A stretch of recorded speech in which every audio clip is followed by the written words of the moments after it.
गाँव चल जाऊंगा। Ready, start. महोदय गांधी संपूर्ण राष्ट्र जीवन के संगठन और पुनर्निर्माण को चाहते थे। एक ओर स्वराज्य प्राप्त करने और दूसरी ओर उसे ग्रहण करने, उसका सुचारू संचालन करने तथा उसे टिकाने की तैयारी करने का उनका लक्ष्य था। उनकी यह चिंता थी कि जब स्वराज्य आए तब हम उसके लिए अयोग्य या बेकार न पाए जाएं। यह तो भौतिक दृष्टि हुई। आध्यात्मिक दृष्टि से तो जिसका वे राष्ट्र में विकास करने को व्याकुल थे, व्यक्तिगत बातचीत में कहा करते थे कि जिन भारतीयों में आत्मबल है वे अपने आप को स्वतंत्र मानकर व्यवहार करें। अंग्रेजों का जाना और उनके स्थान पर भारतीयों का बैठ जाना गांधी जी की दृष्टि के अनुसार सच्चा स्वराज्य नहीं था। भारत के विभाजन और पाकिस्तान के निर्माण का अवकाश भी गांधी जी की योजना में नहीं था। यह कौमी एकता की कमी के कारण संभव हुआ। सच्चे स्वराज्य का मार्ग उन्होंने अपने 19 सूत्री कार्यक्रम द्वारा प्रशस्त कर दिया था। गांधी जी के सामने सबसे बड़ी और मूलभूत समस्या देशव्यापी एकता की थी।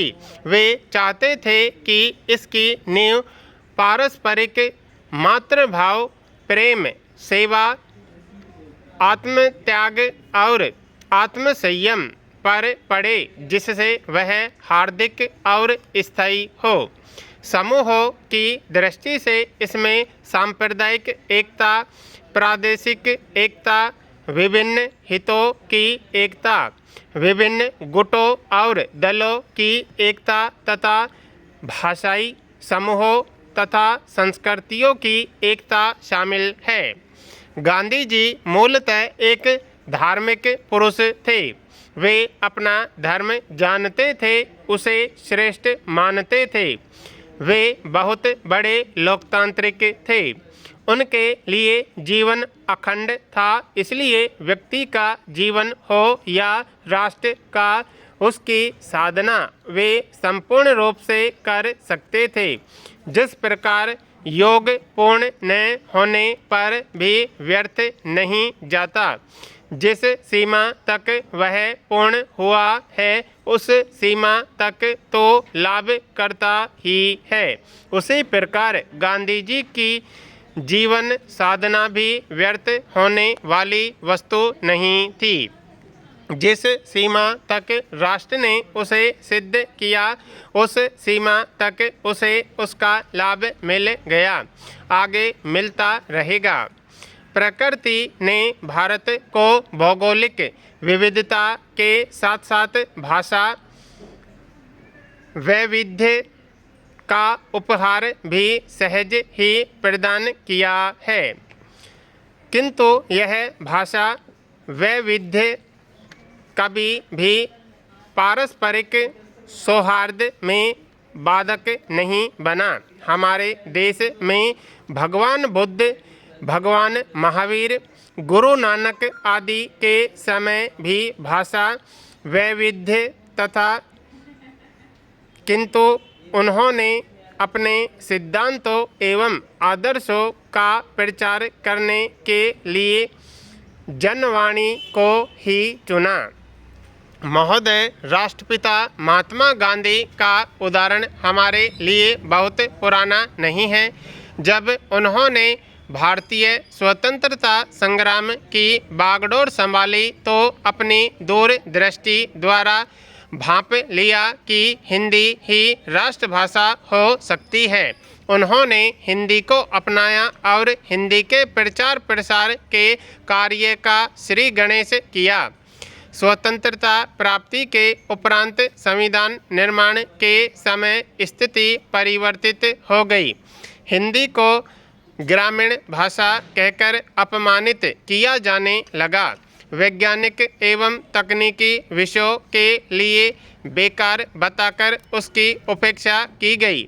अंत में अंग्रेजी को सहराज भाषा बनाकर राष्ट्र को मानसिक दृष्टि से गुलाम बनने पर मजबूर कर दिया।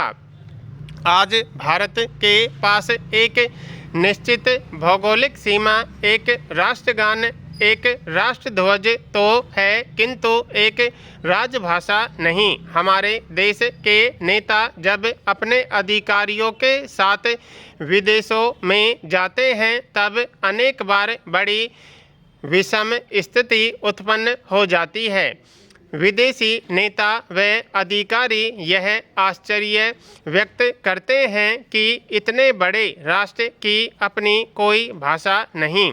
कहने को हमारे पास अतीत की गौरवशाली सांस्कृतिक परंपरा है, किंतु वर्तमान में हम बिल्कुल निर्धन हैं, क्योंकि उस संस्कृति की पहचान कराने वाली भाषा हमारे पास नहीं है।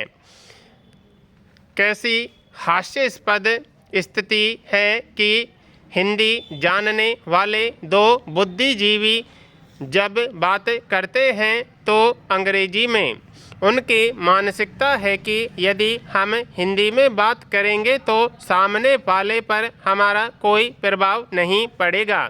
इस मानसिकता के कारण ही भौगोलिक दृष्टि से स्वतंत्र होते हुए भी भारत सांस्कृतिक दास्ता झेल रहा है। भाषागत आधार पर अंग्रेजी से कोई घृणा या विरोध नहीं है। विरोध केवल उस मानसिकता से है जो अब भी हमें हीन भावना से उभरने नहीं देना चाहती, बल्कि दिनों दिन और अधिक जकड़ती चली जा रही है। जिस तरह प्राचीन काल में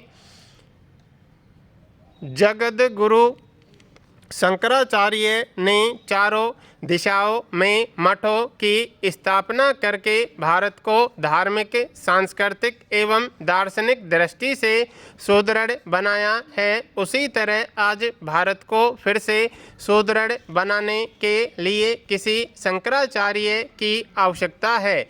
जिस तरह गांधी जी ने करो या मरो का नारा देकर स्वतंत्रता आंदोलन को तीव्रता प्रदान की थी, आज हमें उसी जोश के साथ सांस्कृतिक आंदोलन को गति देनी है।